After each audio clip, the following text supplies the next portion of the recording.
NASA has mind readers. This is nuts. But this is coming out of Chris Bledsoe's book, UFO of God, which I'm now reading. I'm almost done with it. And he is given this information by Tim Taylor, who is a high-level government spook kind of guy, affiliated with the CIA and NASA and a bunch of other agencies. He's so powerful, he can just go into the mission control of NASA whenever he wants, and he can bring other people in there as well, like Chris Bledsoe. So he says NASA has mind readers. So let's talk about it.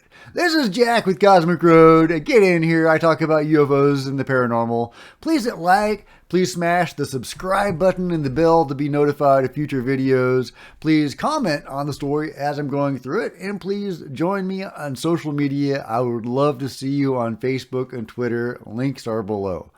Okay, now I love the Chris Bledsoe story. It is just an unending series of gifts. It really is. It's got so much to offer, from aliens and UFOs to government secrets to higher dimensional entities like the lady. And prophecies, all sorts of stuff. So all of which has been corroborated and is highly verified. So I love talking about it. I love thinking about it. I want to know more about it. I want to know about the lady and about the whole thing. So what about NASA? Well, Tim Taylor, like I say, a very interesting figure in all of this. When he was taking Chris to NASA and they went into mission control, they did the whole thing. They went into the crawler, went into the preparation room where the astronauts use before going into space, inner sanctum sort of place. Well, as they were leaving, going through security, Tim Tyler tells Chris he needs to think of a song. I'll go into a little bit more about the song later. It can be any song as long as it's 4 minutes or more, and you have to know all the words to it. As he's going through security, he needs to be thinking of the song as he's going through the security, so that they can't read his mind. I'll just read you the quote. This is just one paragraph from the book, UFO of God. When we were saying goodnight, he told me I needed to focus on singing a song to myself all the way through security. This is NASA, of course. Just as in the woods with Chase and Pete, when we lost time, he said it would prevent my mind from being read. I went to bed that night exhausted and amazed, trying to process everything I had seen. So there you go. So he's going through security and he has to be thinking of this song so that the NASA psychic spies won't read his mind. Now, what was he thinking that would have been something he didn't want read? I think that is very intriguing. Is it just intrusions in general that are bad? Again, no details on that. About the previous encounter, Chris Bledsoe had seen a UFO at his house, as he frequently does, as well as orbs and other stuff. And Tim Taylor wanted to kind of chase it, and it had gone to this other property nearby where some people encountered some beings there. And so they went over there, and several people went over there to check it out. And as they were snooping around in the woods, Tim Taylor told Chris to think of a song, any song, as long as it was 4 minutes long or more, and one that he knew all the words to. And I think it was a Led Zeppelin song that he chose.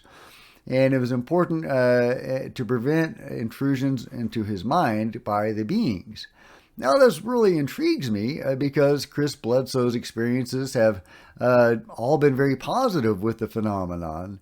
And, he's in close contact with the phenomenon on a regular basis. And, he wasn't using these mental shields before, so why did he need it then, since the UFO seems to have first appeared to him before moving on to this other property? it could be said to be one of his experiences, just a continuation of one of his normal experiences.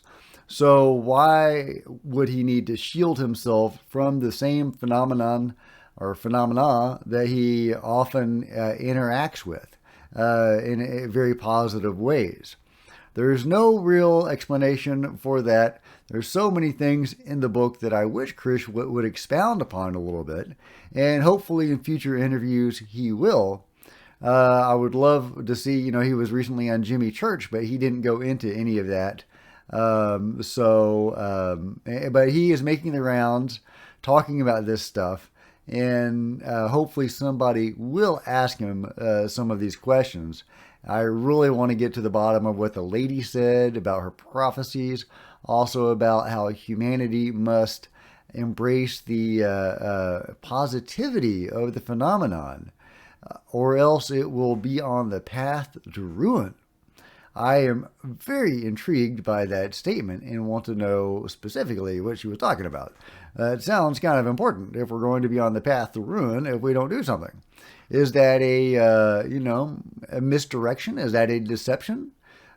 She herself warns of deceptions, and particularly, the people pushing the phenomenon is negative narrative. So, I don't know. But NASA apparently has mind readers.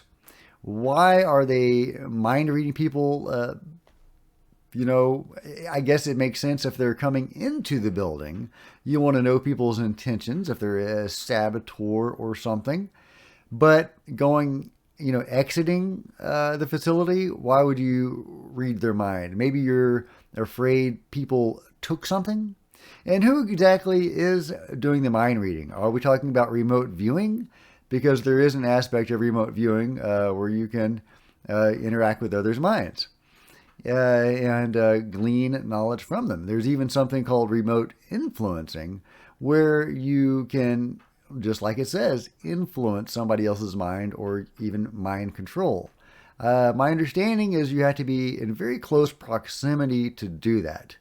So I don't think that's a danger for people on one side of the world to control people on the other. I think you pretty much have to be standing right by them to do that.